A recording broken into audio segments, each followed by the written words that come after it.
fatigué, on l'aura dit. Hein. Tu es fatigué. Il a reçu le nom au-dessus de ton nom. Il a reçu le nom.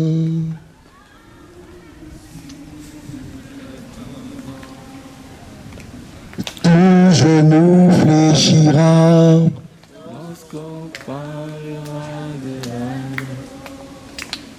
Toute langue confessera que Jésus est Seigneur. Oh, adorons Jésus, élevons son nom. adorons. Il y a un seul Dieu qui existe. Un seul Dieu, un seul nom qui a créé la terre et le ciel. Un seul Dieu qui a créé l'homme. Un seul Dieu qui sauve. Un seul Dieu qui donne la vie éternelle. Un seul Dieu qui restaure les cœurs. Jésus. Adorons Jésus. Oh, adorons Jésus.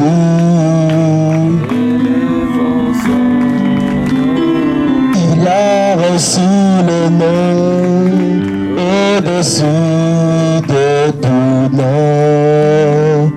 Il a reçu le nom au-dessus de tout nom.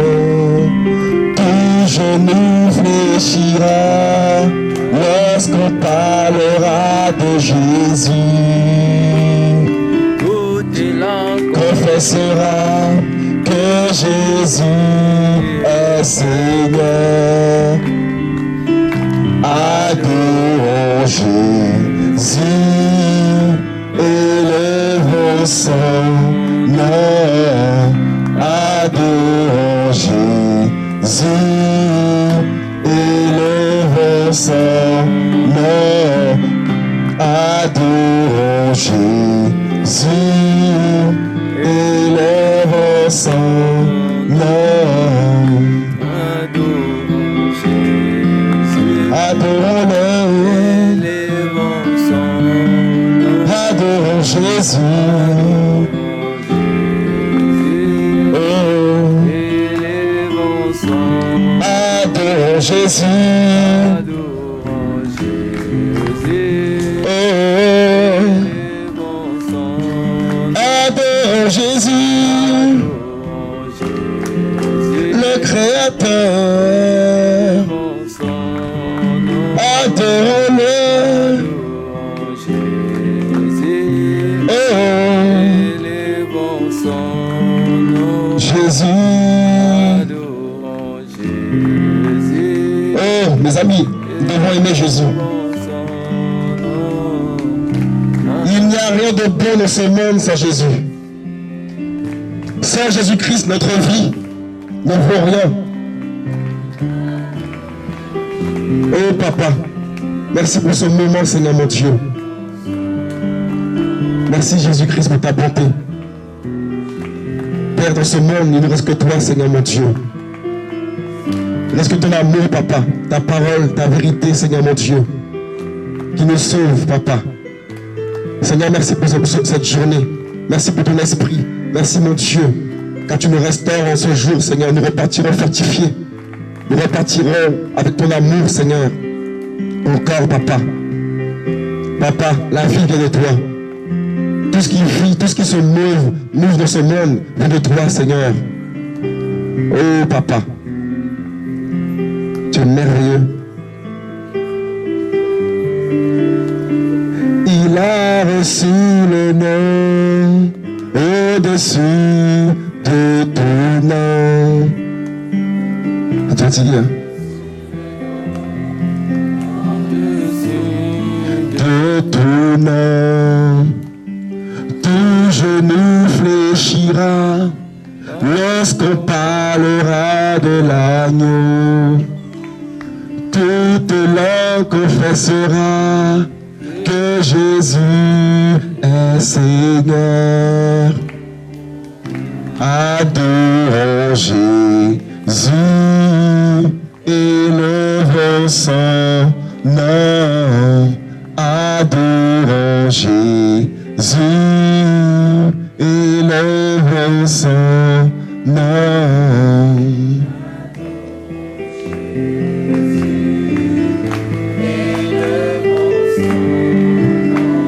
Alléluia. Alléluia. Alléluia. Alléluia. Ça va? Tu aimes Jésus? Vous l'aimez encore.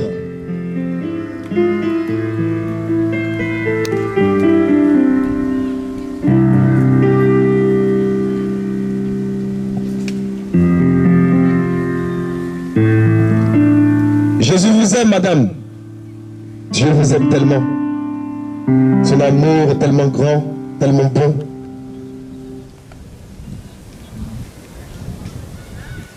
Moi j'entends un chant, il y a une puissance dans le nom de Jésus. Amen. Il faut l'adorer, il faut qu'on adore Jésus.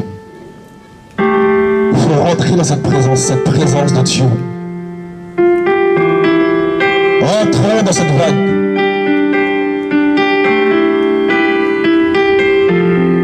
Oh. On peut se rapprocher, hein, dit la soeur. On peut se rapprocher un peu. Oh papa.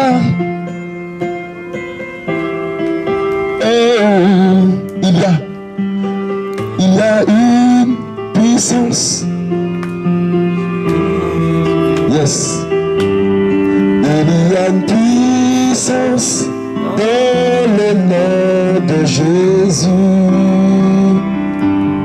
Il y a une puissance dans le nom de Jésus. Pour briser les chaînes. Briser les chaînes, briser les chaînes, briser les chaînes, briser les chaînes, briser les chaînes. Oh. Il y a une puissance dans le nom de Jésus. Il y a une puissance dans le nom de Jésus. Il y a puissance dans le nom de Jésus. Pour briser les chaînes dans ta vie, dans ma vie. Briser les chaînes. Plus fort, briser les chaînes. Oh.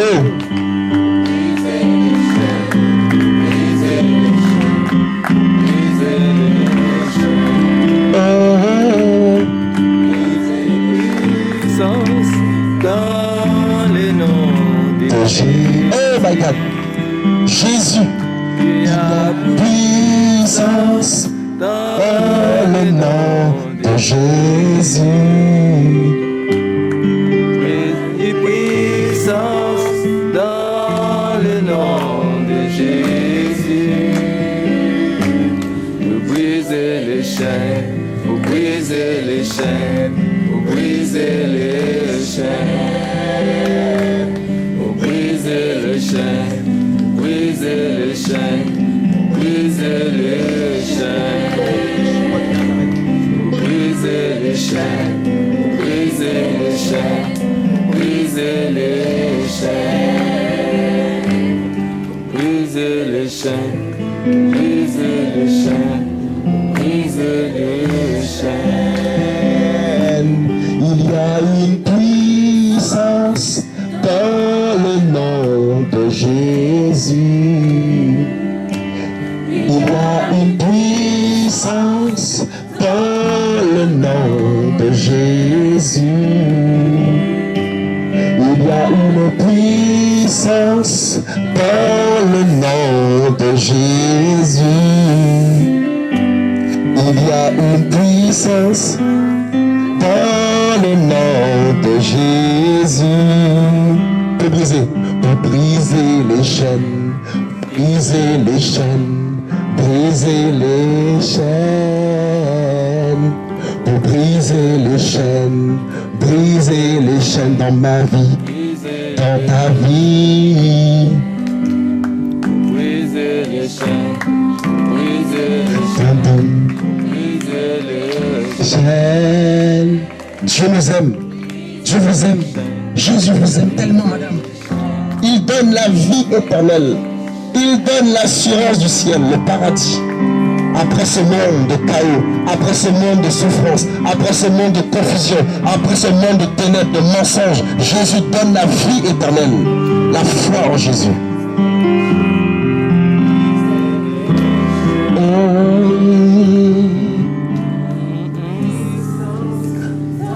Dans le nom de Jésus, il y a puissance dans le nom de Jésus.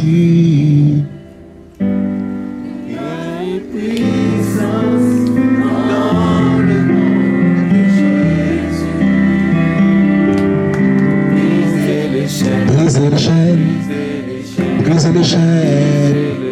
Oh, oh, oh. Briser les chaînes, briser les chaînes. Briser les chaînes, briser les chaînes, briser les chaînes. Père, tu es merveilleux. Alléluia. C'est tellement bon d'adorer Dieu. Il ne reste plus que ça. Il ne reste que l'adoration. Il ne reste que Jésus. Regardez le monde, regardez ce monde. Il n'y a plus d'espoir. On nous promet des choses ici et là, mais rien ne tient debout. Tout s'écroule. Car il manque une chose à l'homme, son créateur, son père, son géniteur, le créateur, Jésus. Il est incontournable, Jésus. Incontournable.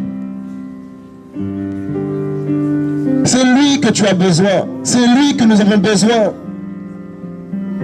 Même si tu es seul, même si tu es délaissé, tu as besoin de Jésus. C'est ma passion. Il est ma passion, Jésus. Chéris-le. Sanctifie-toi pour Jésus. Ne laisse pas le péché te ravir. Ne laisse pas la compromission te ravir. Ne laisse pas les paroles flatteuses des hommes te ravir. Seul le péché peut te sortir de la main du Seigneur. Aimons le roi. Nous sommes dans ce temps où nous devons aimer le roi, car il en dépend de notre éternité. Nous partirons tout à l'heure, mais chacun sera seul. Seul avec son cœur, seul avec Dieu. La Bible dit qu'il n'y a de salut en aucun autre nom. Aucun autre nom nous a été donné par lequel nous devons être sauvés. Le nom de Jésus. Oh, le Mashiach. Il doit être le fondement de ta vie. Dieu doit être le fondement de ton âme, de ton cœur. Tes pensées doivent être tournées uniquement vers Yeshua de Nazareth. Que tes pensées, que mes pensées soient trouvées pures devant Dieu. Jésus, notre Dieu, notre Seigneur. Amen. On prend le passage.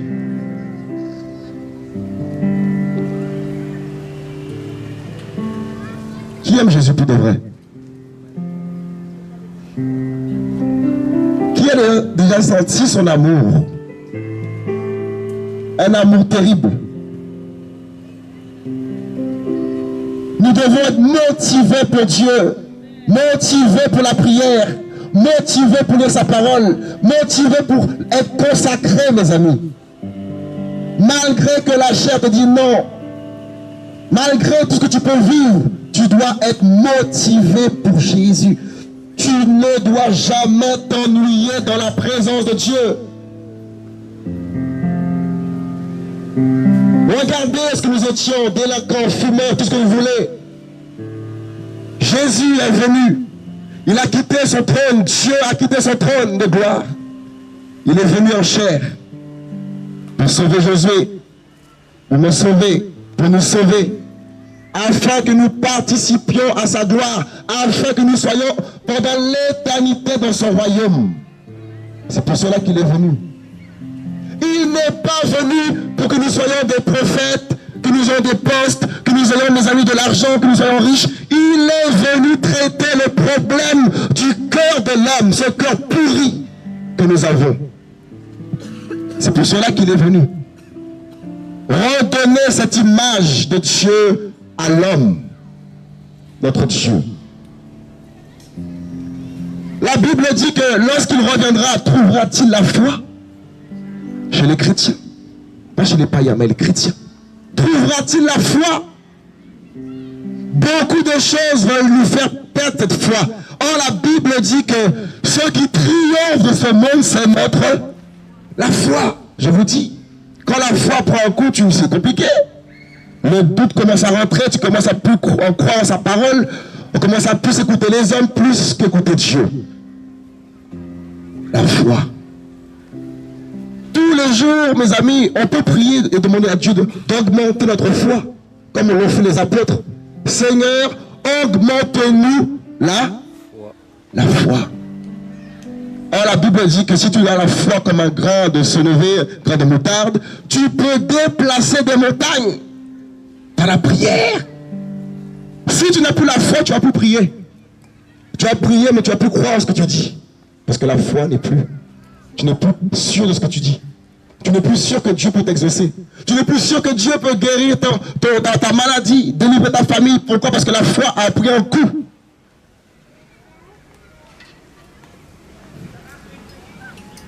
Dieu sauvera ceux qui sont sincères. Dieu sauvera ceux qui ont ce cœur pour la vérité. Le chemin est long, nous ne sommes pas arrivés, c'est dur, mes amis. C'est dur. Cette parole est dure, qui peut la supporter? Qui peut, mes amis, l'entendre? Beaucoup ont quitté Christ. Beaucoup, mes amis, ont choisi des faux dieux, des idoles qui acceptent le péché, qui acceptent le mal. Beaucoup refusent Jésus. Pourquoi? Parce qu'il est la vérité. Et en Jésus-Christ, il n'y a pas le mensonge, il n'y a pas de ténèbres. Voilà pourquoi beaucoup se perdent, beaucoup vont en enfer après la mort. Ils ont refusé la vérité. Ils ont refusé le brisement, ils ont refusé, mes amis, la parole de vie. Tout passera.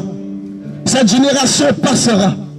Mais la parole de Dieu ne passera jamais. Même si c'est 2000 ans, ça fait 2000 ans qu'il est venu, ça fait plus longtemps que la terre a été créée. Dieu est dans sa parole, je vous dis, il ne fera point de favoritisme. Il est juste. C'est pour cela que la Bible dit que sans la sanctification, nul ne verra Dieu. Ton cœur est rempli de murmures, rempli de convoitises, rempli de haine. C'est le temps de dire à Dieu de ôter ce mal, ôter le mal, ôter le péché, de purifier ce cœur. Cet abîme qui est profond. Seul Jésus sonde le cœur et les reins de l'homme. Jésus, il veut nous sonder, car nous sommes en vérité le cœur de l'homme.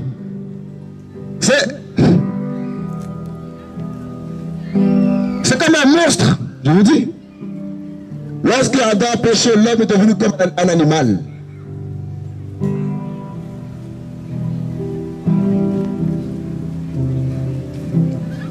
Voilà pourquoi le Seigneur de nous briser, pour faire ressortir ce caractère de Christ. Il te fait passer par des épreuves, non parce qu'il ne t'aime pas, mais il veut t'amener quelque part. Je parle à quelqu'un, il veut t'amener quelque part. Parce qu'il est beau, il n'est pas méchant, il est beau notre Dieu. Il a un plan pour chacun de nous ici présents. Pour ton mariage, il a un plan. Je parle à quelqu'un, c'est vrai, beaucoup se marient autour de toi. Et toi, tu te dis, mais hey, il t'a pas oublié. Il a un plan. Et au temps convenable, tu rentreras dans ce plan magnifique de Dieu et tu vas encore le glorifier. Quand les combats sont là, glorifie Dieu. Quand tu as des attaques bizarres, souris dans sa... Je vous dis, tu ne peux pas mourir sans que Dieu l'ait dit. La Bible dit qu'il tient l'âme de tout ce qui vit. Des fois on est attaqué par la mort, attaqué par les choses bizarres. Mes amis, c'est Dieu qui décide, c'est Dieu qui tient l'âme de tout ce qui vit.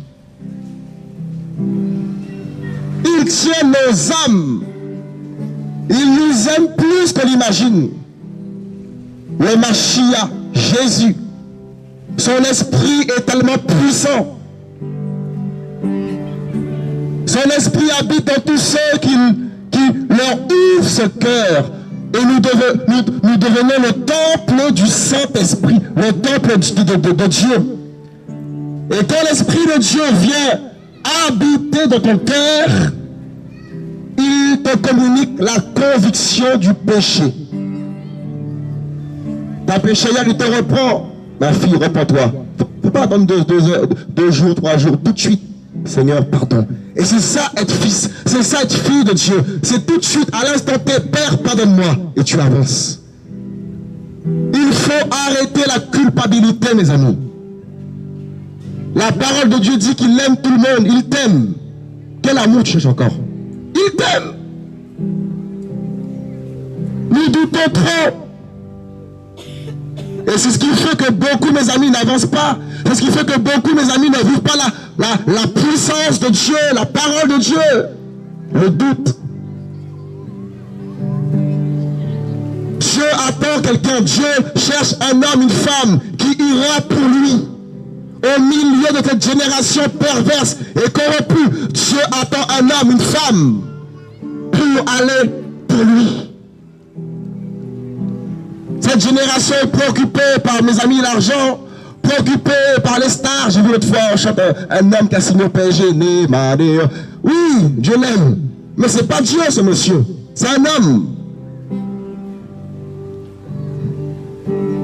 Moi qui étais footballeur, j'ai du mal à chanter. Non! C'est Jésus qui doit prendre la première place dans nos cœurs. Le Seigneur. Nous sommes chrétiens, nous devons être fiers de chrétiens. Fiers de porter cette lumière, fiers de porter cette parole, cette vérité dans nos cœurs. La parole de Dieu. Dieu dit qu'il n'est pas dans les églises. Les hommes disent non, Dieu c'est les bâtiments. La Bible dit que Dieu habite dans les cœurs. L'homme dit non, c'est les bâtiments. Mes amis, il est temps qu'on lise correctement la parole de Dieu. Il est temps que nous cherchions véritablement Jésus-Christ de Nazareth. Il est le seul qui n'a commis aucun péché. Il est le seul qui a vaincu la mort. Il est le seul, mes amis, qui a dit que celui qui croit en lui ne... Quoi? Vas-y quoi? Le seul qui a dit ça. Tous les livres parlent de Jésus. L'histoire nous parle de Jésus. Quel autre Dieu nous voulons encore, mes amis? Quel autre Dieu que nous voulons encore? Jésus, Jésus, Jésus, Jésus, Jésus, on n'a pas honte de toi. Oh, oh, oh. Jésus, Jésus. Genèse 12.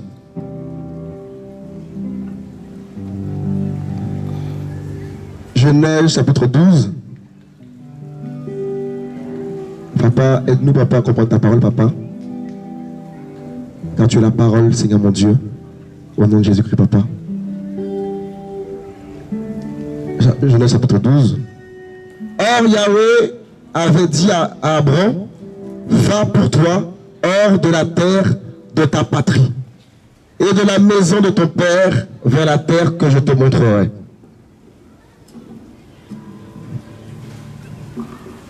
Il écoutait la voix de Dieu. Quelle voix Écoute-nous le plus, celle de Dieu, celle de tes collègues, de tes parents, de ta famille, le confort dans lequel tu es, ou la voix de Dieu.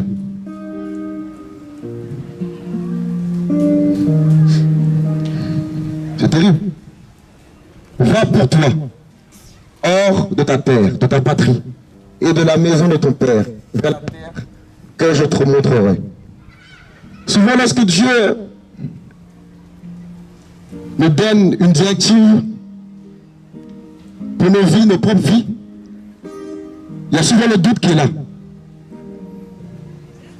On a peur de quitter le confort dans lequel nous sommes, souvent. Et c'est pour cela des fois on passe à côté du plan de Dieu. Parce que tout ce que Dieu fait est bon. S'il t'a dit, entreprends cela, fais cela, il faut l'écouter. Il t'a parlé, mais tu es parti demander plein de conseils aux gens ici et là. Et tu n'as pas fait ce que Dieu t'a demandé. Il est en train de galérer, tu es en train de tourner en rond. Parce qu'on a souvent du mal à écouter la voix de Dieu. On ne veut pas quitter le confort, la famille, nos collègues, nos amis. On a peur d'aller dans ce terrain inconnu, de tout quitter et partir. Partir, là Dieu t'enverra. Et nous sommes dans ce temps où Dieu va de plus en plus, mes amis, agir ainsi. Encore. Il nous demandera de faire des choses qui vont nous dépasser. Des choses qui vont dépasser notre entendement. À cause du confort de l'Europe. Je ne sais pas. À cause du confort dans lequel tu es. À cause de ton rang social. Tu as du mal. On a du mal à faire la volonté de Dieu. Vous voyez? Et Dieu, verset 2, et je te ferai devenir une grande nation, et je te bénirai, je rendrai ton nom grand, et tu seras une bénédiction. Dieu nous promet tellement de choses, mais ces choses sont tellement lointaines, on les veut tout de suite. Et c'est là le problème. Dieu t'a fait une promesse, tu ne l'as pas encore vue. Tu n'as pas encore vu cette promesse accomplir.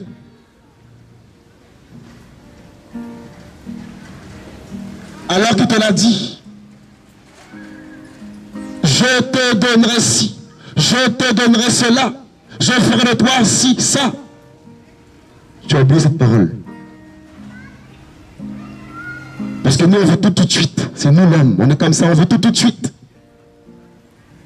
Et on rappelle souvent à Dieu nos promesses, sa promesse, Seigneur, où est ma promesse? Où est la promesse que tu m'as faite? Et c'est pareil pour l'enlèvement. Il a dit qu'il reviendra. Est-ce que nous désirons vraiment son avènement? Est-ce que tous les jours, les enfants de Dieu disent, Seigneur, viens aujourd'hui, viens demain, je t'attends? Ou plutôt sommes-nous attachés à ce monde, attachés au bien de ce monde, attachés aux richesses de ce monde, attachés aux choses que ce monde nous offre? Sommes-nous comme ses frères, ses sœurs, mes amis, qui ont vécu à l'époque du Seigneur? Même Paul a cru que Jésus-Christ allait venir à son époque. Il avait une vie, mes amis, avec Dieu. Il a été bouillant jusqu'à la mort. Il a cru aux promesses du Seigneur jusqu'à la mort. Croyons-nous encore au royaume des cieux? Croyons-nous encore à son avènement? Sommes-nous encore attachés aux promesses que nous donne la Bible? Ou est-ce que la Bible est devenue comme un conte de fées? Comme une histoire qu'on raconte ici et là?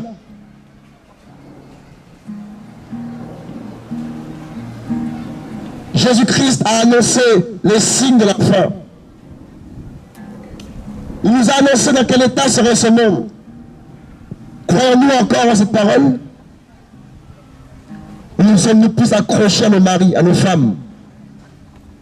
Nous sommes plus accrochés, mes amis, à notre propre personne, à nos études, nos ambitions personnelles. On a la réponse de nos cœurs. À quoi es-tu attaché véritablement? Si on te dit que Jésus revient demain, tu vas être contente, content? Ou tu diras, Seigneur, laisse-moi me marier avant. Laisse-moi avoir telle chose avant que tu reviennes. Je vous dis, beaucoup pensent comme ça. On oublie, mes amis, l'espérance qu'il y a au ciel.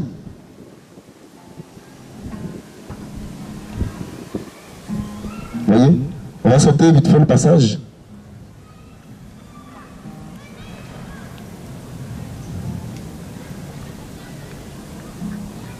Verset 13. Verset 1. Abraham donc monta d'Égypte vers le midi, lui, sa femme et tout ce qui lui appartenait, et Lot avec lui. Et Abraham était très riche en bétail, et en argent, et en or. Et il revint par le même chemin qu'il avait suivi du midi à Bethel, jusqu'au lieu où il avait dressé ses tentes au commencement entre Bethel et Haï. Et au même lieu où était l'autel qu'il avait bâti au commencement, et Abraham invoqua là le nom de Yahweh. Lot aussi qui marchait avec Abraham avait des brebis, des bœufs et des tentes. Et le pays ne pouvait les porter pour demeurer ensemble. Car leur bien était si grand qu'ils ne pouvaient demeurer ensemble. De sorte qu'il y eut querelle entre les bergers du bétail d'Abraham et les bergers du bétail de Lot. Et en ce temps-là, les Cananéens et les Phéréziens habitaient dans le pays. Et Abraham dit à Lot, je te prie qu'il n'y ait de dispute entre moi et toi, ni entre mes bergers et les tiens, car nous sommes frères. Tout le pays n'est-il pas devant toi? C'est par toi. Je te prie d'avec moi. Si tu vas à gauche, j'irai à droite. Si tu vas à droite, j'irai à gauche. La séparation. On a du mal à se séparer. On a du mal à se séparer, mes amis, des liens, des frères avec qui tu peux être dans le confort. Batterie. C'est pas grave. Il n'y a pas une micro-trompette là?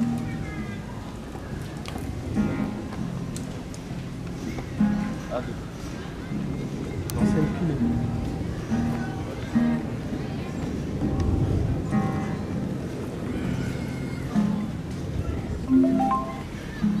On m'entend? On m'entend? C'est petit, hein?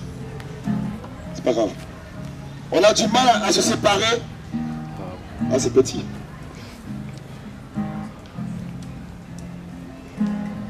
Bon, c'est pas grave. On m'entend quand même là-bas? On m'entend?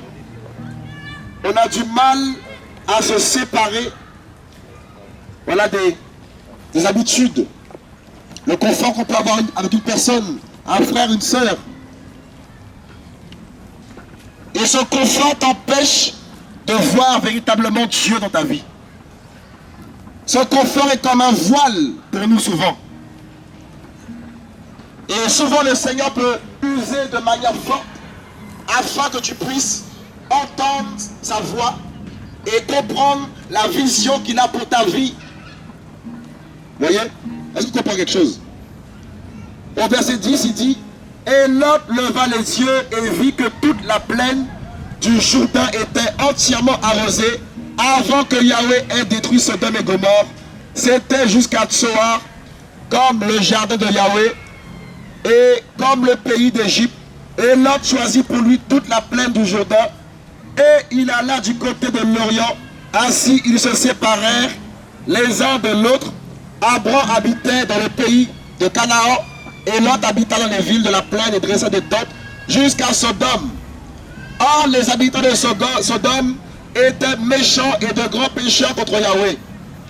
Et Yahweh dit à Abraham, après que Lot se fut séparé de lui, lève maintenant tes yeux et regarde du lieu où tu es vers le nord, le midi, l'orient et l'occident.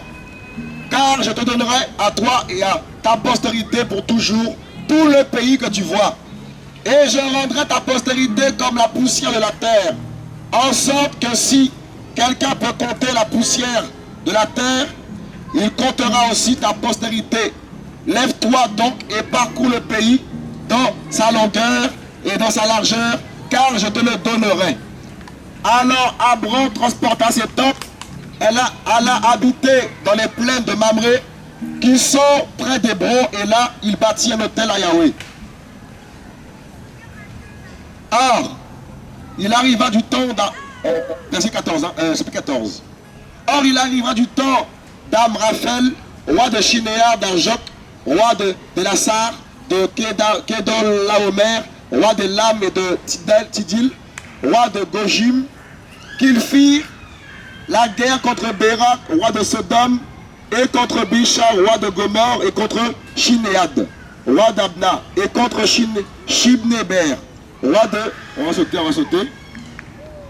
sauter.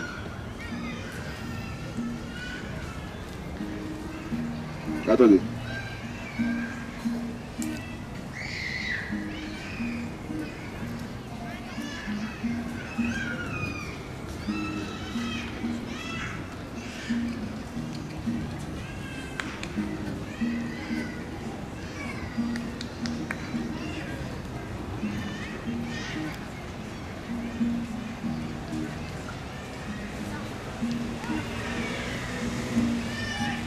On est là, on n'est pas perdu.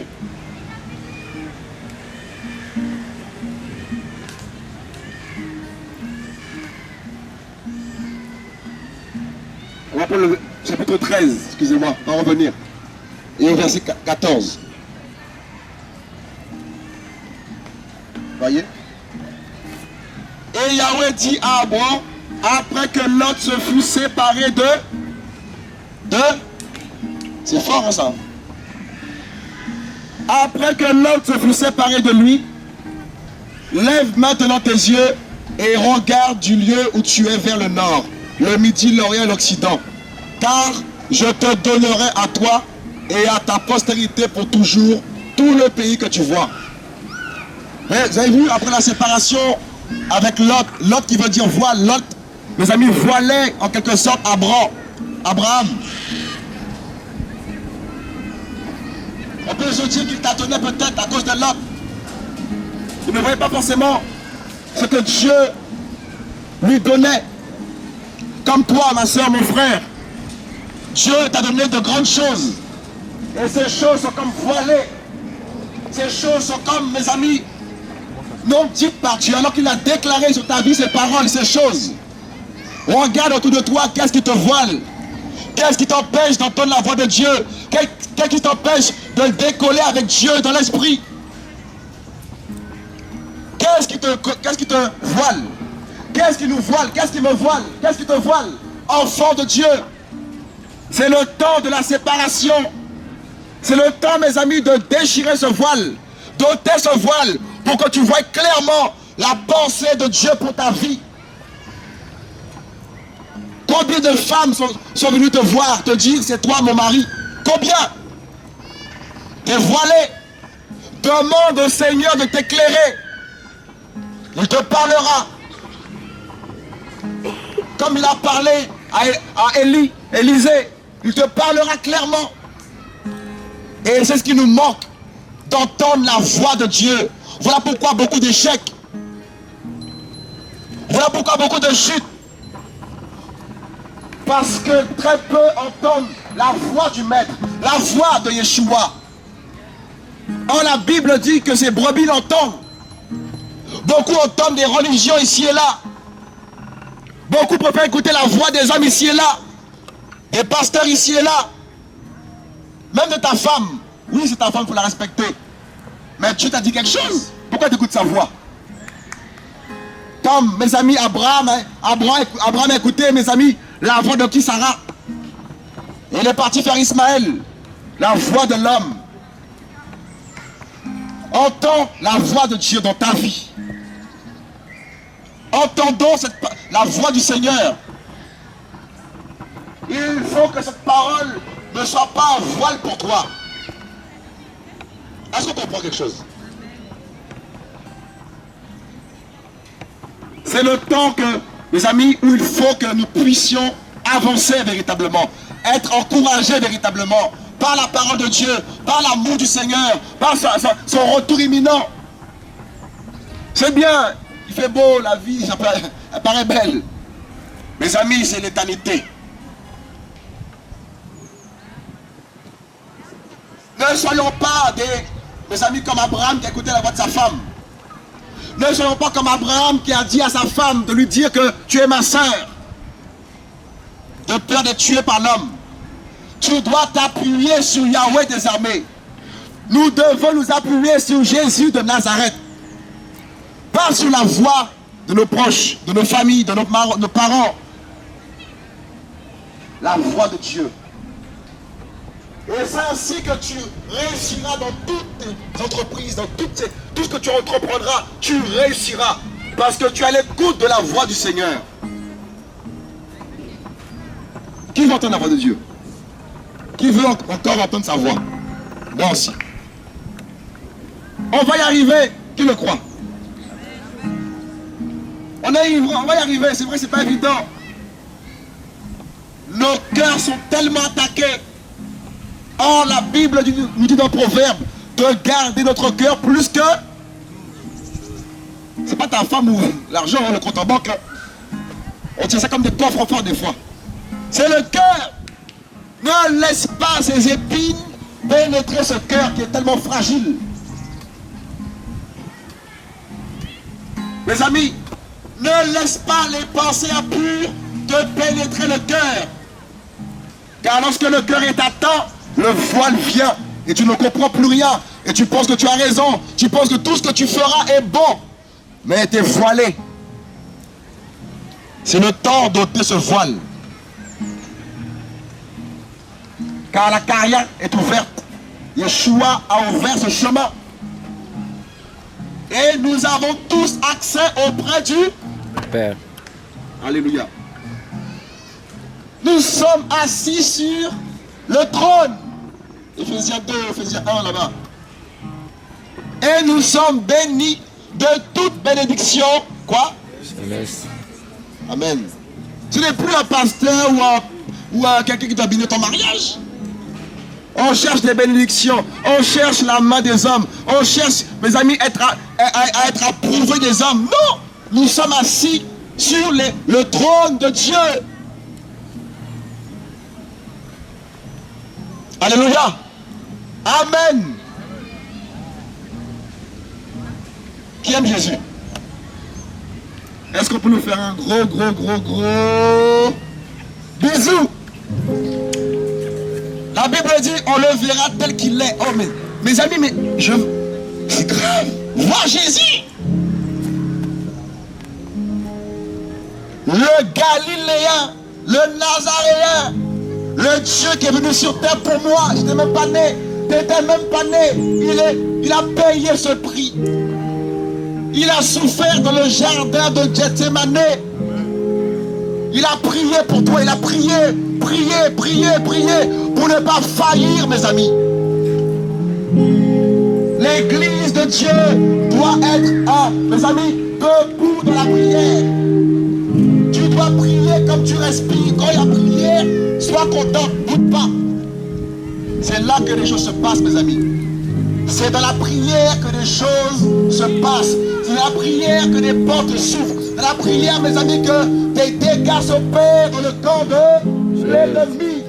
Peuple de Dieu, debout. Debout pour Yeshua. Debout pour Yahweh. Tu es un soldat, une soldate. On a oublié qu'on est des soldats. On a oublié que nous sommes équipés. On a oublié qui nous sommes.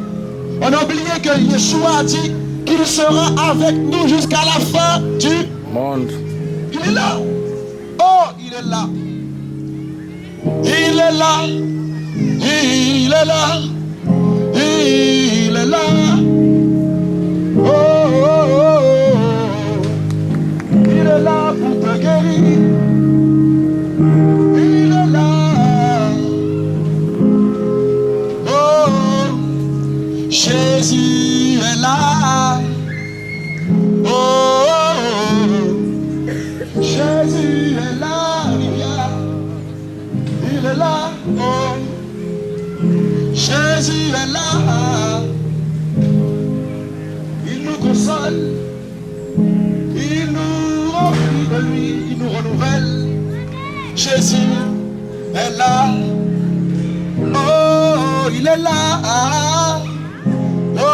Jésus. Oh, oh, il nous renouvelle. Il est là, il est là, il est là. Il est là. J'entends. Il est là. Il est là. J'entends. Il est là. Il est là. Il est là. Il est là. Il est là. Il est là. Il est là. Oh, il te montre le chemin. Ma sœur, il te montre le chemin. Tu étais dans le flou. Il te montre le chemin. Il te dit qu'il est là. Il est là pour toi. Il est là. Oh, Jésus est là. Oui, son amour, oh papa, adore-le encore. Oui, oh, il te montrera le chemin que tu dois prendre, emprunter.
Yeshua.